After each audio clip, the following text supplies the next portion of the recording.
बिस्मिल्लाहिर्रहमानिर्रहीम अस्सलाम वालेकुम। जहां पर एक तरफ इजराइल पूरी दुनिया में बता रहा है कि मैं ईरान पर हमला करने जा रहा हूं, और अमेरिका ने भी वार्न किया है कि वो ईरान पर हमला करने के लिए यानी मसाइल हो जो भी हो उनको बाईपास करते हुए वो बड़े माइक्रोवेव वेपन इस्तेमाल कर सकते हैं। लेकिन एफबीआई डायरेक्टर ने जो अमेरिका की इस्टेब्लिशमेंट अमेरिका को जो वार्निंग जारी की है, इसके बाद साफ लग रहा है ये जंग जब छिड़ी तो जो इंफॉर्मेशन जो टेक्नोलॉजी चाइना ने पास की हुई है ईरान को, जब उसने शाहकार निकालना है, जो सरप्राइज देना है, जो रूस ने सरप्राइज देना है, इन सब के तोते उड़ जाने। आप सोचिए जरा कि एफबीआई डायरेक्टर ने कहा है तकरीबन 600 अरब डॉलर की, यानी ये किसी चोरी से भी बड़ी चोरी है। उन्होंने कहा 600 अरब डॉलर का चाइना ने अमेरिका पर डाका डाला है और इतना हमें नुकसान पहुंचाया है, इतना नुकसान पहुंचाया कि जिसकी इंतहा नहीं। उन्होंने कहा है कि चाइना ने एक बहुत बड़ा नेटवर्क फैलाया हुआ था जिससे अमेरिका के न्यूक्लियर प्रोग्राम के रास, अमेरिका की टेक्नोलॉजी, बैलिस्टिक मिसाइल, अमेरिका की बड़ी बड़ी कंपनीज कैसे काम करती हैं, एप्पल से लेकर तमाम की तमाम चीज़ें, ये सारी इंफॉर्मेशन, सारी टेक्नोलॉजी, सारा डाटा चाइना तक चला गया है। और उन्होंने इल्ज़ाम इसमें लगाया कि इसमें बहुत बड़ा किरदार उन लोगों का है जो चाइनीज़ नज़ाद हैं, यानी जो असल में जिनका पीछे चाइना से ताल्लुक़ होता है लेकिन वो अमरीकी होते हैं, अमरीकी पासपोर्ट होता है, अमेरिका में रहकर काम कर रहे होते हैं, बड़ी बड़ी कंपनीज में अब बड़े बड़े ओहदों पर हैं, नासा से लेकर तमाम जगहों पर है। उन्होंने कहा कि जब वो चाइना जाते हैं वो सारे राज पास कर दे, और हमने कई लोगों को इसमें सज़ा भी दी है। अब वो कह रहे हैं कि जी हमारे हाथ से निकल गई हैं चीज़ें। अब पूरे का पूरा अमेरिका चाइना के रहमो करम पर इस वक्त है, यानी उन्होंने हमारी सारी टेक्नोलॉजी, इंफॉर्मेशन, सारा डाटा यहाँ से निकाला हुआ है। और उन्होंने कहा कि हमें उन्होंने 600 अरब डॉलर का नुकसान अब तक ये पहुँचा चुके हैं। आप सोचे ज़रा ये क्या बात है, समझिए ज़रा। देखिए हुआ ये है कि शी जिनपिंग और इससे पहले सबकी पॉलिसी ये हमेशा चाइना के हवाले से रही थी कि चाइना हमेशा से जो लोग चाइना से ताल्लुक़ रखते हैं वो चाइनीज़ ही रहते हैं, ये याद रखिए, क्योंकि दुनिया में उनकी यूनिक आइडेंटिटी है।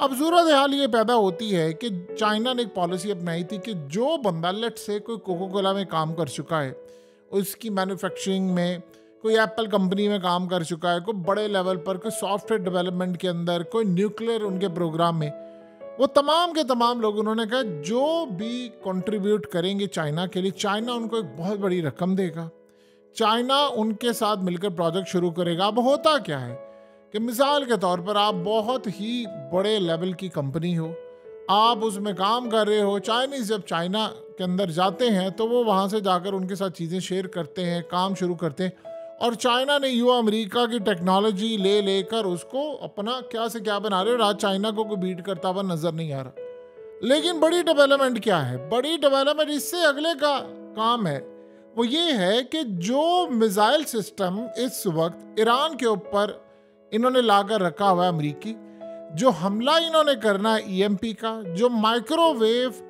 इन्होंने ख़ास तौर पर जो न्यूक्लियर वेपन्स हैं या तीसरे वेपन्स हैं वो इस्तेमाल करने हैं, उसका चाइना को पता है। और चाइना ने वो इंफॉर्मेशन ईरान और रूस से शेयर की हुई है। अब उन्होंने हथियार ऐसे बनाए हैं जिसमें इन सब का तोड़ है। यानी असल में आपने हालिया देखा होगा कि अमेरिका का डिफेंस सिस्टम कैसे ईरान ने बीट किया है, और ख़ास तौर पर यूक्रेन के अंदर अमेरिका का पैट्रियट डिफेंस सिस्टम कैसे रूस ने तबाह किया, उसकी बैटरी तबाह की है कि ज़ेलेंस्की समेत तमाम कह रहे हैं जी हमें मज़ीद दे। असल कहानी ये है कि जो सूरत हाल पैदा हो रही है वो बड़ी अजीबोगरीब है, बड़ी ख़तरनाक है। वो ये बता रहे हैं कि चाइना असल में इतना डोमिनेट कर चुका है, इतना डोमिनेट कर चुका है कि वो अमेरिका के इंफ्रास्ट्रक्चर के अंदर तक घुसा हुआ है, सारी इन्फॉर्मेशन मिल रही है। तो अगर इसराइल हमला कर देता, अमेरिका हमला कर देता है, तो जो जवाब आएगा ईरान की जानिब से वो इतना भयानक होगा कि उनको पहले ही पता है कि हमारी टेक्नोलॉजी कैसे काम करेगी, क्या नहीं करेगी, लेकिन हमें इन्फॉर्मेशन नहीं है कि ईरान की टेक्नोलॉजी कैसे काम करेगी, बाकियों की टेक्नोलॉजी कैसे काम करेगी। लेकिन चाइना को पता है कि अमेरिका की टेक्नोलॉजी कैसे काम करेगी, क्या सूरत हाल है। लिहाजा वो हम पर जब वार करेंगे तो हम बुरी तरह तबाह बर्बाद होंगे। इस सारे मामले पर इस वक्त जो डेवलपमेंट सामने आ रही है वो इनके पैरों तले ज़मीन निकली हुई है। उन्होंने असल में इजराइल को भी वार्न कर दिया है कि हमारे न्यूक्लियर से लेकर तमाम के तमाम चीज़ें, इंफॉर्मेशन, डाटा उनके पास है। अब जो वो वार करेंगे, जो ये जंग छिड़ेगी, अब आपको समझ आई है कि क्यों अमेरिका के हवाले से इंटरनेशनल मीडिया में ये खबर ब्रेक हुई थी और कहा गया था कि अमेरिका ने इजराइल के पैरों में गिरा है, वो भीख मांग रहे, और वर्ड भी यूज हुआ था बेक का, कि इन्होंने भीख मांगी, हाथ जोड़कर ये कहा कि आप हमला ना करें, क्योंकि अगर आपने हमला किया तो हमारे हाथ से सारी चीज़ें निकल जाएंगी। ऑलरेडी हमारी मूव्स का, हमारी चीज़ों का सब कुछ उनको पता है। और इस सूरत हाल में आप अंदाज़ा कर लें कि इस वक्त सबसे बड़ा प्रॉब्लम ये हुआ है कि अमेरिका और इजराइल के पास एग्जिट स्ट्रेटजी नहीं है। अब ये एग्जिट स्ट्रेटजी क्या होती है? देखिए, जंग में आप कूद गए हैं, उन्होंने क्लियरली कह दिया है कि हमारे पास एग्जिट स्ट्रेटजी नहीं है। जैसे अफगानिस्तान के अंदर अमेरिका चला गया था, ठीक है, अफगानिस्तान की जंग शुरू होगी, व्हाट नेक्स्ट?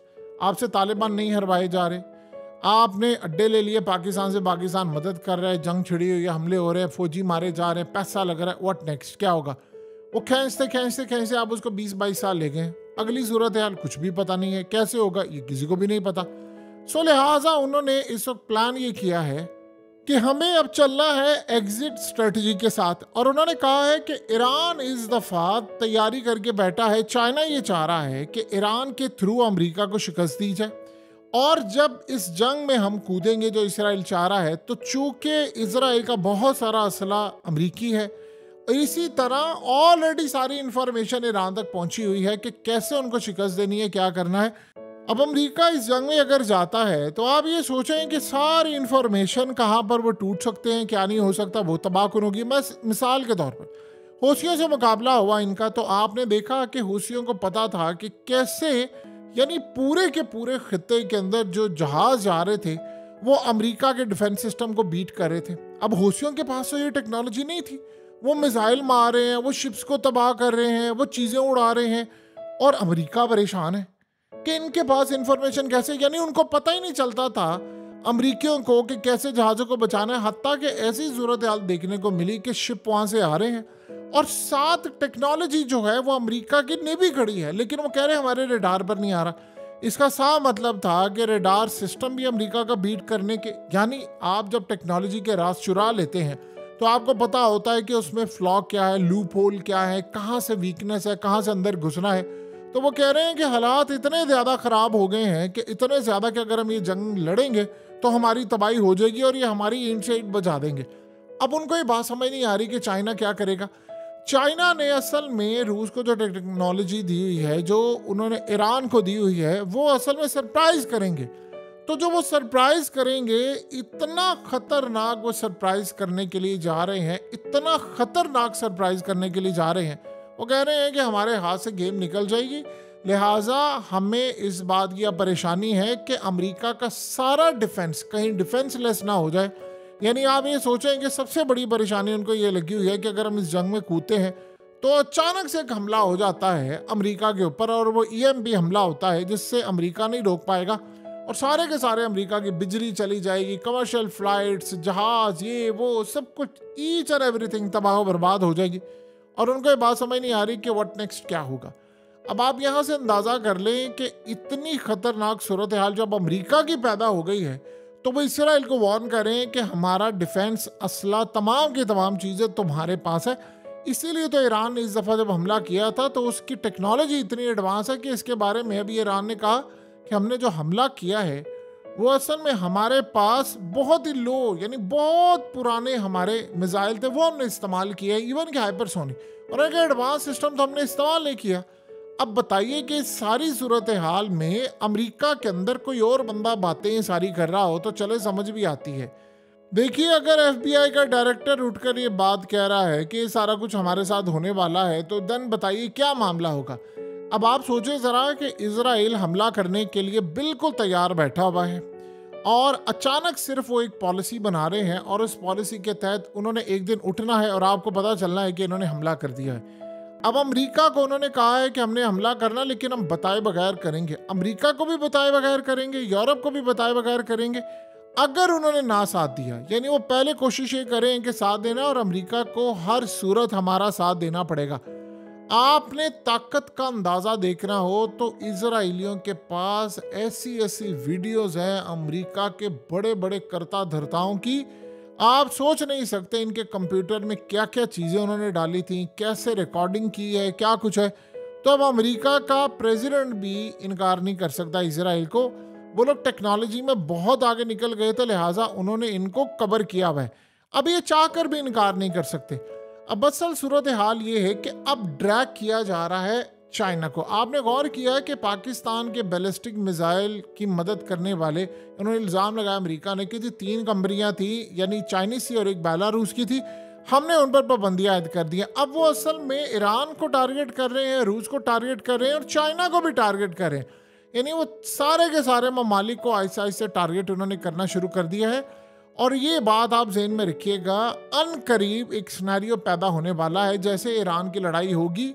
वो असल में आप गौर करेंगे तो मोदी को वो पाकिस्तान के सर पर मुसल्लत करेंगे। देखिए एक बड़ी डेवलपमेंट ये है कि इस वक्त हालात ये बता रहे हैं कि ईरान के साथ लगता है पाकिस्तान का बॉर्डर, और जब जैसे ही इन्होंने ईरान के ऊपर लड़ाई करनी है तो उन्होंने पाकिस्तान को, जाहिर सी बात है, डेफिनेटली बात है, डिमांड करनी है अड्डों की। और आप अड्डे प्रोवाइड करें ना करें ये बात की बात है, लेकिन उन्होंने पाकिस्तान से डिमांड करनी है। पाकिस्तान इनकार करता है तो वो इंडिया के हवाले से पाकिस्तान को बहुत ज़्यादा जिद करेंगे, हमले की सूरत हाल भी पैदा होगी। और फिर इसके अलावा याद रखिएगा अगले मरहले पर और ऐसी ऐसी चीज़ें होंगी जिसका आपने और हमने अंदाज़ा नहीं लगाया। यानी ऐसी भी पोजीशन हो जाएगी, फिर वो इंडिया को गो हेड दे सकते हैं कि ठीक है तुम जाओ, जैसे उन्होंने इसराइल को गो हेड दिया कि तुम गजा, फ़लस्तीन और ये वो तमाम चीज़ें जो तुमने करना है। आपको पता है कि रफ़ा में ऑपरेशन जो करना था, इसराइल को मना किया गया था। अमेरिका ने कहा था अगर तुमने किया तो मैं तुम्हें नहीं छोड़ूंगा, यानी बहुत सारी पाबंदी और बड़ा कुछ। अब उन्होंने ईरान से जब लड़ाई की तो उन्होंने हाथ जोड़कर कहा कि अभी फ़िलहाल ईरान पर हमला ना करो, हाँ बाकी जो तुमने तबाही करनी है कर लो। इसी तरह इंडिया को वो इस्तेमाल करेंगे पाकिस्तान के खिलाफ कि भाई आपने ठीक है, आपने गिलगित बल्तिस्तान लेना ले लो। देखिए आप याद रखिएगा, गिलगित बल्तिस्तान, सी पैक तबाह करना ये खाली अमेरिका का ख्वाब नहीं है, ये इसराइल का भी ख्वाब बन जाएगा। क्योंकि चाइना को जहां तोड़ा जा सके उन्होंने तोड़ना है। चाइना को वो तोड़ेंगे तो याद रखिएगा फिर वो रूस को भी तोड़ना चाहेंगे, क्योंकि उनको पता है चाइना मदद कर रहा है ईरान की, चाइना मदद कर रहा है रूस की। अगर चाइना के पेमेंट सिस्टम ने इस वक्त रूस को संभाला ना दिया होता तो याद रखिएगा इस वक्त रूस मुकम्मल तौर पर शायद तितर बितर हो जाता। अगर रूस इस वक्त स्टैंड कर रहा है, उसकी पोजीशन मजबूत हुई है इतनी बड़ी जंग के बावजूद कि सारी दुनिया लड़ी और वो जीत रहा है, तो उसकी सिंपल वजह है कि चाइना का पेमेंट सिस्टम उनके पास था, वरना ना उनके क्रेडिट कार्ड चलते, ना उनके डेबिट कार्ड चलते और ना कोई और सूरत हाल होती। तो इनको ये लग रहा है कि फसाद की जड़ असल में चाइना है, तो हमें चाइना से हटाना है दुनिया को। सो लिहाजा अब उन्होंने दुनिया में क्लियर कर दिया है। लेकिन एक चीज़ इससे बड़ी तय हो गई है कि ईरान के हवाले से इसमें कोई दो राय नहीं है कि चाइना चाहेगा कि ईरान अमेरिका को बीट कर दे। इससे पहले कि मैं अमेरिका को बीट करूं, ईरान ही कर दे। जैसे हौसियों ने अभी जो कामयाबी हासिल की है वो रूस में और चाइना में उसका बड़ा जश्न मनाया गया है कि ये तबाह नहीं कर सकी छोटी सी ताकत से। क्या है उनके पास? सिर्फ मिसाइल है और उन्हें टेक्नोलॉजी इस्तेमाल की, और अमेरिका देख के उनका कुछ भी नहीं बिगाड़ सका, ना इसराइल बिगाड़ सका। सो यही वजह है कि ईरान इतना कॉन्फिडेंट है, इतना कॉन्फिडेंट है कि ईरान ने अभी हालिया जवाब दिया। उसने कहा कि अगर इसराइल ने दोबारा हमला करने की कोशिश की, हम एक तो ऐसे हथियार इस्तेमाल करेंगे जो पहले देखे नहीं, और हम सरप्राइज देंगे। और अमेरिका को उन्होंने डायरेक्टली वार्न किया कि अगर आपने इसराइल की जंग में हमारे खिलाफ स्ट्राइक करने की कोशिश की तो हम आपका जो हाल करेंगे, आपको इतना नुकसान पहुंचाएंगे कि आप दोबारा लड़ाई करने जोगे नहीं रहेंगे। तो आप अंदाज़ा यहाँ से कर सकते हैं कि इस वक्त खित्ते की सूरत हाल में अमेरिका परेशान है। यही वो वजह है कि अमेरिका इस वक्त ईरान के ऊपर हमला नहीं कर रहा, यानी हौसियों के ऊपर भी वो हमला नहीं कर रहा। आप सोचें ना, उन्होंने जाकर हमला करने की कोशिश की थोड़ी सी हौसियों पर, और उसके बाद आप देखिए क्या हाल हुआ। हौसियों ने उनको उखाड़ पिछाड़ कर रख दिया, यानी उनका ड्रोन गिरा दिया। इससे ऊपर अमेरिका के पास कौन सा ड्रोन है? MQ-9 रिपर से ऊपर बताइए कोई ड्रोन उनके पास है जो वो उड़ा सकते हो तो दुनिया को बताएं। इससे ऊपर उनके पास कोई ड्रोन नहीं है। सो लिहाजा अब सूरत हाल ये पैदा हो गई है कि ईरान के पास वो राज पहुंच चुके हैं जो अमेरिका के हैं। वो टेक्नोलॉजी वाले राज हो, वो तमाम चीज़ें हो, और सबसे बढ़कर चाइना ने पूरी तरह फिजिबिलिटी बना ली है, ग्राउंड उनकी सेट है कि हमने काम क्या करना है। देखिए तमाम कंट्रीज इस वक्त कोशिश कर रही हैं कि जंग रुक जाए, ये जंग नहीं रुकनी। ये सारे इस वक्त अपनी पोजीशनों में लगे हुए हैं कि हम किसी तरह कर लें, हम जंग रोक लें। आप चाह कर भी ये जंग नहीं रोक पाएंगे। और याद रखिएगा, जो अमेरिका के अंदर इंतखाबात का सिलसिला है जो सर पर आकर खड़ा हुआ है, उस इंतखाब से पहले पहले दुनिया एक बड़ी जंग में मुब्तला हो चुकी होगी। दूसरी जंग अज़ीम 6 साल चली थी। ये कम अज़ कम ये जंग जो है जब एक दफ़ा शुरू होगी तो ये गालिबन 20 साल तक चलेगी। और दुनिया में इसकी कितनी तबाही होगी, क्या सूरत हाल होगी, इसका अंदाज़ा भी कोई नहीं लगा सकता। लेकिन एक बात तय है कि लड़ाई इजराइल ने शुरू कर दी है, ख़त्म कौन करेगा ये किसी को नहीं पता। इसीलिए सारे एग्जिट स्ट्रेटजी ढूंढ रहे हैं।